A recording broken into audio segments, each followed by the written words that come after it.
Tips and Dad Tips, episode 7, counting down from 10. We are not actually counting down from 10, but some people use this as a tactic to deal with a misbehaving kid. And this isn't something that my parents did with me, but it is something that I have a few opinions on, and I'm not too sure. We might all think the same way. We might have a few differing opinions on this. So if you do want to get involved, please do. There is a link down below in the description to a Google form if you want to fill that out. Get in touch, or seriously, just comment on the episode, leave a DM on any one of my socials, also found in the description, and just let me know your thoughts. Get involved. Tell me something. Tell me interesting about yourself. Share an interest if maybe, hey, do you want to come on the podcast as a guest? I'm not sure. We might be leaning in that direction soon. We'll see. But for this episode, since we're counting down from 10, I thought it might be wild to have a bit of tequila, because it is something that some people need to count down from 10 to be able to do, to psych themselves up, I guess.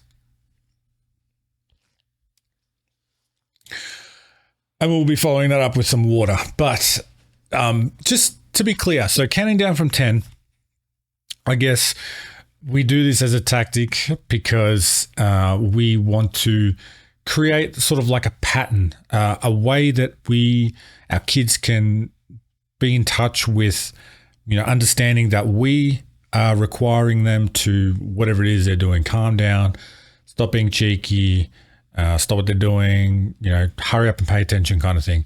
And it kind of gives like a sequential numbering, and it sort of gives you a pattern so they familiarize themselves with, this is how long you've got to comply, to listen.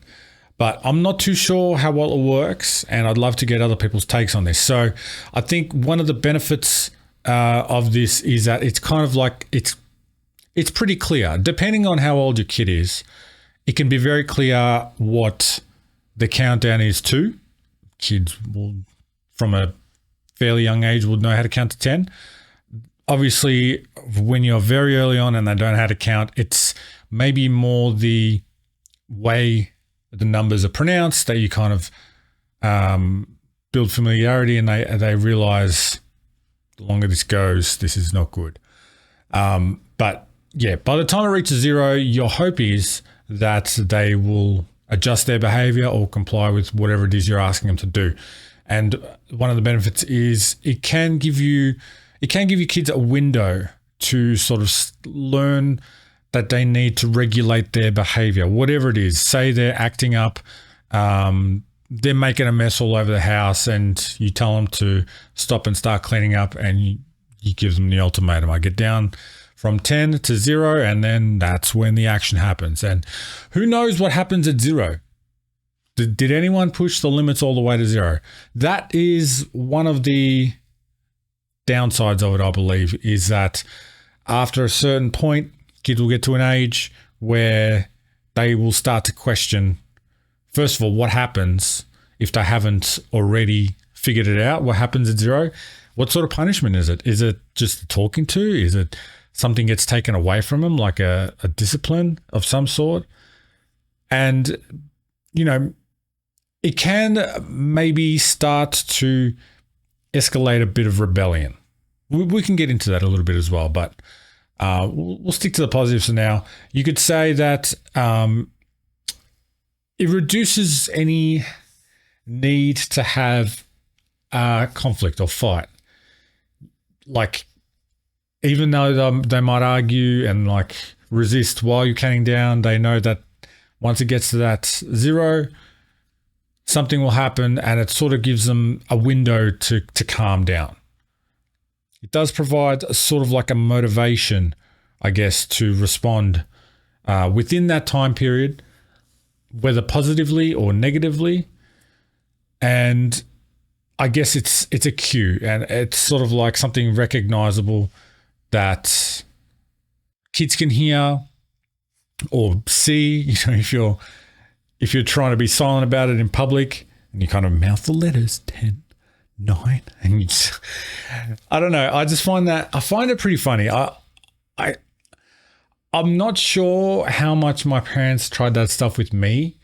And I do remember seeing other people, other friends or family members, if they were getting in trouble in front of us or other kids, the parents do the countdown thing. And from the outside, it's kind of funny. It's kind of funny when you're watching someone else's parent count down to 10 and you kind of watch to see what the kid's reaction will be, what your friend's reaction will be. And are they going to try and show off in front of you? Are they going to listen and behave, or is this going to be some action that's going to happen that's going to see sparks fly? But I can't say that I ever really saw. Actually, there was some people who maybe forced the issue with their parents and didn't listen when they got down to 0, and they might have been dragged by the wrist into the other room and either given us a spanking or a speaking to, or discussed what will be taken away as punishment, what toys they won't be allowed to play, no TV for a month kind of thing. I'm not too sure, but it was interesting watching all that unfold. I think for me, in my opinion, I haven't used this tactic, I guess, with my kids because I don't particularly believe in it. I'm not convinced that it's something that can work long term. Potentially there could be like an age range where it might work for a while. I think when maybe the kids are too young to understand numbers and consequence, it's sort of a build up to nothing. And a lot of the time you can find when a kid is having a tantrum, it can be hard for them to hear and really take in what someone else is saying to them, what their parents are saying to them. A kid's having a tantrum or a meltdown of some sort. You telling them to calm down doesn't make them calm down. They don't understand what that means. It's hard for them to hear what you're actually saying. They might be able to hear what you're saying, but they don't actually understand it. And the other issue is this, and the other issue is that you need to be super consistent. You can't, there's only a certain amount you can drag it out to. Like you get down to 3, 2, 2.5, 2 3/4, 1, and there will be a point where the kid will start to push the limits and see how long they can hold out. You might get to a third left and then they can't hack it anymore and will give in. But most of the time, I think there will be a point they are interested to see how long you can drag out the countdown from 10. And it is pretty funny because it does start to get into fractions and decimal points after a certain point. But on a more serious side, you could find that it does escalate a bit of stress for the kid if they're having a hard, okay, we're talking maybe more about kids being cheeky and they're well aware of pushing your limits while you're trying to discipline them and pushing boundaries and stuff. But maybe if there is a serious situation where there is some anger and there is some frustration and there are tears, and kids are fighting what they're feeling. They don't understand. They're figuring it out. Giving them an ultimatum you have 10 seconds to stop feeling emotional about something, it's kind of unfair. It's unfair to put that expectation on anybody, on an adult, let alone a kid who doesn't know how to control their emotions yet. So it can be a sense of building up more stress for them than is necessary because they would feel rushed. Counting down from 10 to 1, I'll have to hurry up and stop crying, but I can't stop crying, so I'm hyperventilating, kind of feeling, and, something bad's going to happen because I can't help myself. That unnecessary stress, I guess a lot depends on the personality of your kid or the kids that you're dealing with, but I feel like that's something that can easily start to show itself when kids are really upset about something. And it doesn't have to be angry. It can be emotionally sad or frustrated, and it all builds up. And that stress is just a little extra thing that it doesn't help the situation. It might make you feel better, but I doubt that it makes the kid feel better at all. Like, what are we trying to achieve? Are we just trying to make them stop crying, stop talking, stop being upset? You know, is that realistic to achieve in 10 seconds or a countdown from 10 just because that's the time you've made up in your mind that it has to be done by? Another note that I wrote down here, it's kind of like, it's a tactic, I guess, and it might have its use every now and again, but the reason I don't think it works long term is that it doesn't really teach any reasoning. It doesn't teach any negotiation, maybe.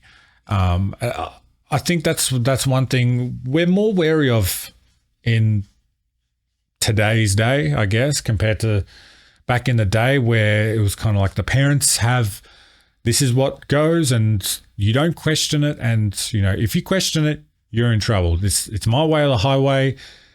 And the reason is because I said so. Wifey and I would like to be a bit more, give explanation and give and get feedback from our kids about what they're feeling, why they're feeling a certain way. And, you know, you can give them a win. You can let them have their say and, you know, let them express how they feel. And maybe it's better sometimes to acknowledge it and give them the benefit of the doubt. So if they need something from you, it's not about who wins. It's about making the situation better and making it better for them.